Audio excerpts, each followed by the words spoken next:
क्या कभी ऐसा हुआ है कि सब कुछ ठीक होने के बावजूद आपका दिल अचानक तेज धड़कने लगे, मन में बुरे ख्याल आने लगे, सांसें भारी लगने लगे और ऐसा महसूस हो जैसे कोई बड़ी मुसीबत आने वाली है? अगर हां, तो आप अकेले नहीं हैं। आज लाखों लोग एंग्जाइटी, ओवरथिंकिंग और पैनिक अटैक से परेशान हैं। लेकिन जिस समस्या को आज की दुनिया समझने की कोशिश कर रही है, उसका समाधान गौतम बुद्ध ने 2500 साल पहले ही बता दिया था। इस वीडियो को अंत तक देखें, क्योंकि आज आप जानेंगे कि एंग्जाइटी की जड़ क्या है और उसे कैसे कमजोर किया जा सकता है। आज इंसान के पास पहले से ज्यादा सुविधाएं हैं, लेकिन मन पहले से ज्यादा अशांत है। मोबाइल, इंटरनेट, सोशल मीडिया, हर चीज हमारे पास है, फिर भी मन में बेचैनी बनी रहती है। बुद्ध कहते थे, मन ही सब कुछ है, जैसा तुम सोचते हो वैसे ही बन जाते हो। सच्चाई यह है कि एंग्जाइटी बाहर की परिस्थितियों से कम और हमारी सोच से ज्यादा पैदा होती है। एंग्जाइटी की असली जड़ बुद्ध के अनुसार एंग्जाइटी का सबसे बड़ा कारण है भविष्य में जीना। ध्यान से सोचिए, जब आप बार बार सोचते हैं, अगर मैं असफल हो गया तो, अगर पैसे खत्म हो गए तो, अगर लोग मेरा साथ छोड़ गए तो आपका शरीर उन घटनाओं पर प्रतिक्रिया देने लगता है जो अब भी हुई ही नहीं है। यानी आपका शरीर वर्तमान में है, लेकिन मन भविष्य में भाग रहा है। यही एंग्जाइटी है। पैनिक अटैक क्यों आता है? जब ओवरथिंकिंग बहुत बढ़ जाती है तो शरीर उसे वास्तविक खतरा मान लेता है। दिल तेज धड़कने लगता है, सांसें तेज हो जाती हैं, हाथ पैर कांपने लगते हैं और व्यक्ति डर जाता है। लेकिन बुद्ध कहते थे, डर घटना से नहीं, बल्कि उसके बारे में बनाई गई कहानी से पैदा होता है। अक्सर हमें परिस्थिति नहीं डराती, बल्कि उसके बारे में हमारी कल्पना डराती है। बुद्ध का पहला तरीका, वर्तमान में लौटो। जब भी एंग्जाइटी बढ़े, तुरंत अपने आसपास ध्यान लगाओ। 5 चीजें देखो, 4 चीजों को छुओ, 3 आवाजें सुनो, 2 खुशबुएं महसूस करो, एक गहरी सांस लो। इससे आपका दिमाग भविष्य से निकलकर वर्तमान में लौट आता है। दूसरा तरीका, सांस पर ध्यान दो।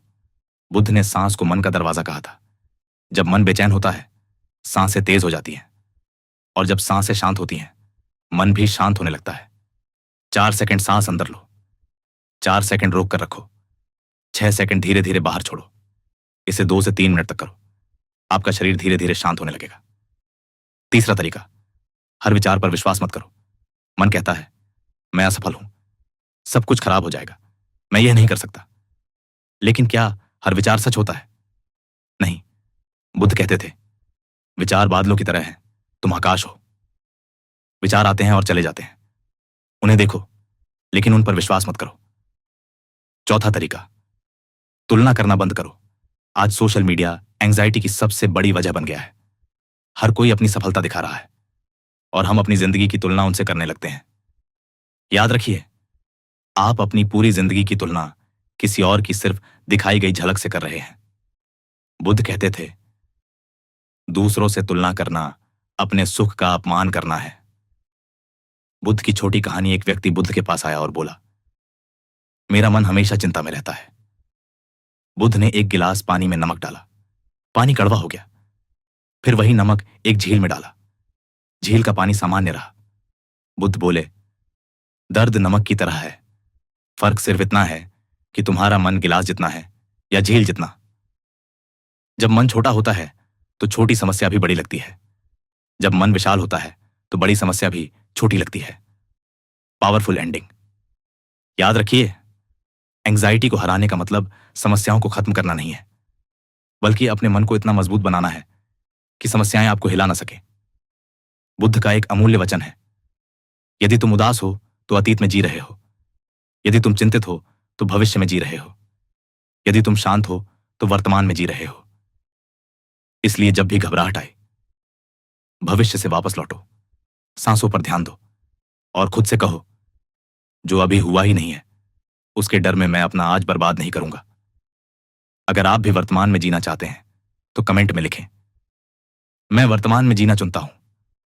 वीडियो को लाइक करें, शेयर करें और चैनल को सब्सक्राइब जरूर करें। धन्यवाद।